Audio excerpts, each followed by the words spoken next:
Crusader Kings 3 is one of the biggest strategy games ever made, and while it is very popular and does have great mechanics, it is not a perfect game, and there are several issues and things that you must know before buying it. But the game is set in a medieval period and offers a grand strategy experience. The game will take place all over the world, with a big focus on politics, warfare, and intrigue, and with an atmosphere that is rich and immersive. The world is vast and detailed, and you can play as a noble house from a wide range of cultures and religions. The nature of the game will be to manage your own dynasty, engage in politics, expand your realm, and deal with numerous challenges that will come your way. One unique aspect is the focus on character development and storytelling. Each character has their own personality, their own traits and ambitions, which can sometimes lead to very unpredictable narratives. Now, the main gameplay will be grand strategy, where they focus on building and maintaining a dynasty. You will need to manage your realm, make alliances, and expand your influence. And if you're a big fan of strategy games who enjoy deep, complex gameplay and rich narrative, this game is right up your alley. But at the start of the game, you will choose a character to play, where every character has very unique traits, ambitions,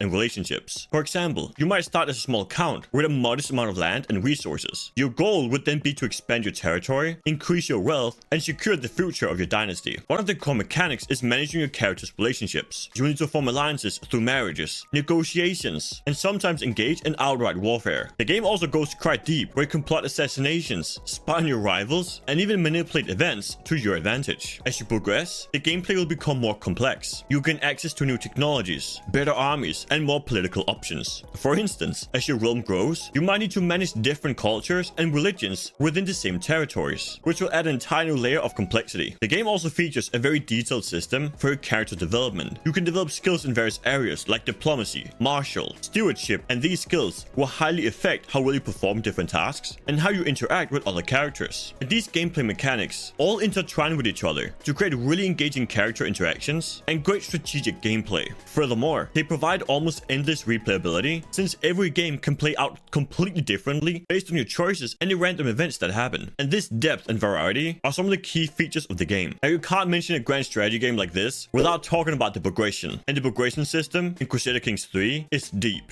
and it will keep you engaged from the early game all the way through end game. So in the early game, you will typically start with a small piece of land and a handful of resources, where the main goal will be to secure your realm, build alliances, and then slowly expand your territory. And as you progress, you will move from managing a small county to controlling vast regions. This will mean more responsibilities and also dealing with internal politics. And as your realm grows, the game will become more and more complex and requires deeper thinking about every decision. This also means that the storyline is very dynamic and heavily influenced by your actions. Since every character has their own unique traits and ambitions, this will drive the narrative and create a rich, emergent narrative based on your choices, but also the interactions between all the characters. And this is hands down one of the best features. The very intricate character system. This system makes the game feel very much alive, as your interactions with other characters can lead to alliances, rivalries, or even very unexpected plot twists. For example, a character with very high intrigue might plot against you, while another character with high diplomacy could become a great ally. And this depth of character development is what makes every playthrough very different. Another standout feature is the game's dynasty and legacy mechanics. You're not just gonna play one single character, but you have to manage your entire dynasty, which means you must think long term. You must ensure your heirs are well positioned so that they can inherit your titles and continue the legacy. Another great feature is the very robust modding support, which further adds a very unique and significant feature. And these mods will range anywhere from small quality of life to complete game overhauls that'll introduce new mechanics and completely new settings. So if you ever get tired of the main game, you can always just find an extensive mod that'll completely rework everything. And the last key element is the very dynamic event system. So throughout the game, various events will take place. This could be your peasants revolting, court intrigues, or even supernatural occurrences. And these events will often present a very tough choice that will significantly impact your realm and your character. So all these features, the detailed character interactions, the dynasty management, extensive modding support, and the dynamic event system, all of them combined is what makes the game such a standout title. They provide so much depth, variety, and replayability, and ensures that every playthrough will offer something unique. Which brings me to my next point, the difficulty and trial and error. Now, this game is known for its complexity and will be quite challenging for new players. There is a steep learning curve. Now, there are basic tutorials and tooltips that'll help you understand the basics. However, the game does not hold your hand at all, which means you need to learn a lot about trial and error. And this is not only for new players. Even more experienced players can often find themselves in massive issues. That being said, there is something to do for everyone. If you're more a casual player, you might enjoy playing in a bit more relaxed manner, where you focus on building your dynasty and exploring the game's rich storytelling. If you're more hardcore player, on the other hand, you can can dive deep into the very strategic elements, where you have to manage very complex political alliances and warfare. Furthermore, the game will have different game modes. This could be easy, normal, and hard, which of course would adjust the overall challenge. But no matter the difficulty, a lot of the learning will come through trial and error, and it will require a good level of patience to understand the basic mechanics. Now for the graphics. Crusader Kings 3 also has really impressive graphics, especially for a grand strategy game. The map is quite detailed and beautiful, with very different terrains, weather effects, and seasons, which definitely helps to make the game and the world feel more alive. But the even better feature is the music and the sound design, and they are top notch. For the soundtrack, you have quite epic medieval style music that'll fit the game setting quite well, and the sound effects will also help immerse you into the game's atmosphere. Now let's talk about some pros and cons. The first pro is by far the deep and complex gameplay. The game offers a very rich and detailed gameplay with a big focus on managing a dynasty, which provides so much replayability that you could easily play this game for thousands of hours. The next pro is the storytelling, and it is very immersive. It creates personal stories through the character-driven mechanics, where every playthrough can feel like its own unique saga, which is not seen in many other games in the genre. And the final pro is the stunning visuals and the great music. The game map is very detailed, and the character models are also very well done. On top of that, the music and sound effects are well designed and add a lot of immersion to the medieval atmosphere, and truly helps for making the game feel more engaging. And now for the cons. The first con is definitely the steep learning curve. The game is quite deep and complex, and will be quite overwhelming for new players. But if you have the patience to learn the mechanics and systems, it is well worth it. The next con is how time consuming it is. This is not a game you boot up for 30 minutes one times a week. It will take hours to manage your dynasty. It requires a significant time investment. So if you could only play for a single hour every week, it is probably not worth it, as it would be very hard to get anything done. So with all that said, let's grade the game. And Crusader Kings 3 gets an 8 out of 10. It offers an incredibly rich and immersive experience, where the depth of the game's mechanics, combined with a very intricate storytelling and character development, make it a true standout title in the genre. And you can play this game for countless hours, navigating the complexities of medieval politics, warfare, and family dynamics. Furthermore, the graphics and sound design further enhances the overall immersion. The detailed maps and the character models really bring the medieval world to life. Then you have the soundtrack that'll perfectly complement the atmosphere. However, the game is not perfect. It is quite complex and time consuming, and will definitely not be suitable for everyone. If you're a more casual player, or you're looking for quick, easy gameplay, this might be too much for you, as it will require a significant time investment to learn the mechanics. But I would say that the game is perfect for you if you love detailed strategy and complex character-driven narratives. Also, if you enjoy managing a dynasty, making political alliances, and experiencing very unique stories every playthrough. Furthermore, the sheer depth of replayability makes it a great investment, as you can play the game for so many hours. But Crusader Kings 3 is a fantastic grand strategy game if you're willing to dive deep into the world and learn the mechanics. And if you are, it is well worth your time and money. For more amazing games, click here.